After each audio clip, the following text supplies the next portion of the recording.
Dalam strategi pembangunan Indonesia, sektor industri berperan penting dalam mengubah struktur ekonomi dari yang bercorak agraris menjadi bercorak industri. Dalam perspektif ini, berbagai industri dasar seperti kimia dasar, logam dasar, permesinan, dan elektronika dikembangkan dan merupakan sasaran jangka panjang pembangunan. Bahkan pada tahun 1989 dengan mengacu pada ini atau Instituto Nacional de Industria Spanyol dan IRI atau Instituto per la Ricostruzione Industriale Italia, pemerintah menetapkan 10 badan usaha milik negara ke dalam satu kelompok yang disebut BPIS atau Badan Pengembangan Industri Strategis, dengan tugas utamanya mengembangkan industri strategis untuk ketahanan nasional. Pada umumnya, negara-negara yang ingin mengembangkan perindustriannya memperkuat basis atau infrastrukturnya yang meliputi antara lain jaringan jalan raya, listrik, peningkatan dalam penguasaan ilmu pengetahuan dan teknologi terutama dalam bidang pengembangan penelitian. Salah satu dari dasar masyarakat industri adalah penguasaan industri hulu, antara lain adalah industri logam dengan tujuan menjadikannya sebagai pendorong atau perangsang daya tumbuh industri dan sektor ekonomi lainnya melalui penyediaan bahan baku, komponen-komponen, dan sebagainya. Strategi ini telah diterapkan sejak Repelita pertama dari kelompok industri logam dasar. PT Krakatau Steel merupakan salah satunya perusahaan yang kapasitas produksinya terbesar di antara lainnya. Dari konsumsi besi baja sebanyak 2,2 juta ton per tahunnya, terdapat sebanyak 1,5 juta ton per tahun yang merupakan pasokan dari PT Krakatau Steel, sedangkan sisanya dipenuhi oleh perusahaan swasta lainnya.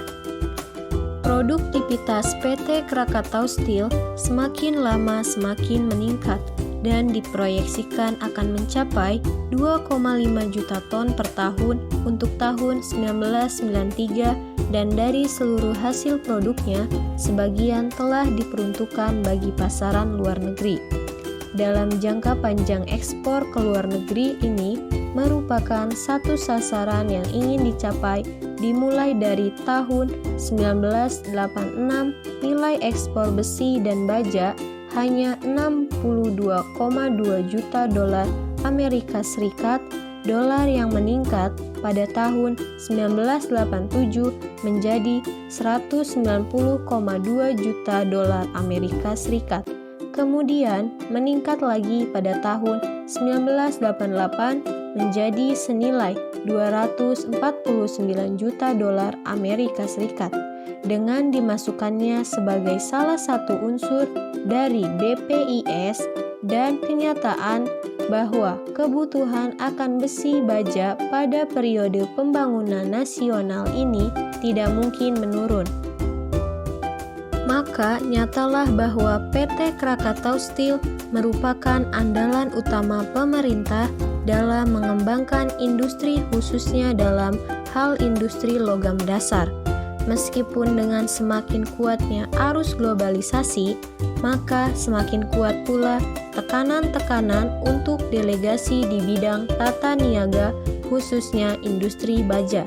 Suatu hal yang menyebabkan posisi PT Krakatau Steel yang dalam banyak hal diuntungkan oleh regulasi pemerintah sehingga selalu dapat memimpin di depan dalam industri baja, kini harus bekerja keras mengantisipasi persaingan dengan dunia luar yang kompetitif. Sebagai suatu badan hukum, PT Krakatau Steel dapat dikatakan termasuk cukup atau sedang usianya. Tidak termasuk tua, tapi juga sulit untuk dikategorikan sebagai organisasi yang baru terbentuk sebagai organisasi bisnis. PT Krakatau Steel mempunyai misi yang justru tidak seluruhnya diletakkan dalam upaya untuk mencapai profit keuangan semata. Di PT Krakatau Steel, sekurang-kurangnya telah terjadi pergantian satu generasi, sehingga dimungkinkan setelah terjadinya peralihan atau sosialisasi yang cukup atas inti budaya pada para anggotanya, khususnya manajemen tingkat menengah ke atas. Dalam kaitan ini, semboyan dapat dikatakan merupakan manifestasi dari budaya organisasi, sebab merumuskan orientasi tujuan yang akan dicapai. Di perusahaan ini telah dikenal suatu semboyan KS dengan kualitas yang dapat dijadikan indikasi sudah terbentuknya budaya organisasi. Dengan menempatkan perspektif bahwa PT Krakatau Steel merupakan suatu perusahaan yang strategis dalam proses perindustrian di Indonesia, khususnya dalam hal industri logam dasar, maka suatu pengamatan terhadap PT Krakatau Steel kiranya cukup menarik dan diperlukan. Apabila dari evaluasi terhadap kondisi dan kinerja BUMN, PT Krakatau Steel termasuk ke dalam kualifikasi BUMN yang sehat. Seperti yang juga dikemukakan oleh Schein, budaya dalam suatu kelompok atau organisasi memberi suatu kerangka untuk menafsirkan segala sesuatu yang berkaitan dengan tujuan kelompok atau organisasi kepada para anggotanya, memberi suatu falsafah yang memiliki nilai-nilai tertentu, organisasi yang telah terbina dalam kurun waktu tertentu yang cukup untuk mensosialisasikan pada para anggotanya, dan cukup waktu juga bagi para anggotanya untuk menginternalisasikan nilai-nilai atau sistem kerja yang memiliki makna-makna yang diterima secara umum dan kolektif bagi suatu kelompok tertentu pada suatu waktu tertentu pula akan menghasilkan identitas organisasi perusahaan. Oleh karena itu, dapat diperkirakan identitas kelompok ini juga akan mempengaruhi perilaku karyawan PT Krakatau Steel dan ini menarik untuk diamati. Dari pengamatan terhadap evaluasi atas kinerja BUMN sampai dengan tahun 1992 ini, tampaklah bahwa perihal sumber daya manusia selalu dikaitkan dengan pertumbuhan perkembangan atau malahan kemunduran suatu BUMN. BUMN yang berorientasi menghasilkan profit seperti yang mengambil bentuk persero seringkali mengalami kendala dalam hal ini.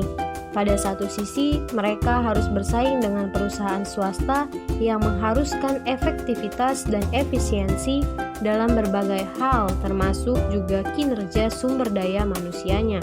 Di sisi lain, iklim birokratis yang biasa terdapat dalam birokrasi negara juga mengimbas pada BUMN ini.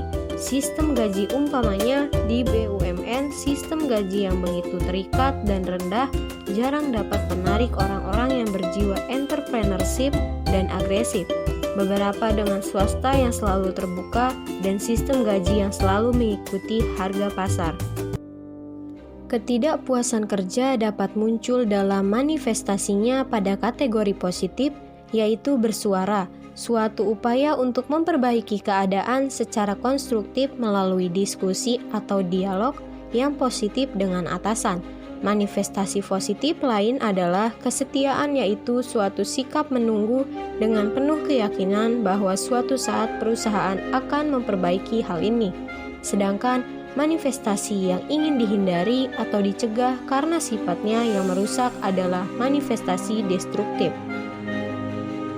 Hal itu adalah keluar suatu upaya permanen untuk keluar dari situasi ketidakpuasan kerja yang tidak dapat ditoleransikan lagi, atau yang lainnya adalah pengabaian, yaitu suatu upaya secara pasif yang bertujuan untuk membalas perusahaan dengan membiarkan keadaan bertambah buruk, khususnya untuk perusahaan dengan cara mangkir, terlambat, perlambanan kerja, atau mengurangi usaha kerja sampai pada titik yang terendah dan berusaha meningkatkan tingkat kesalahan sampai pada pencurian.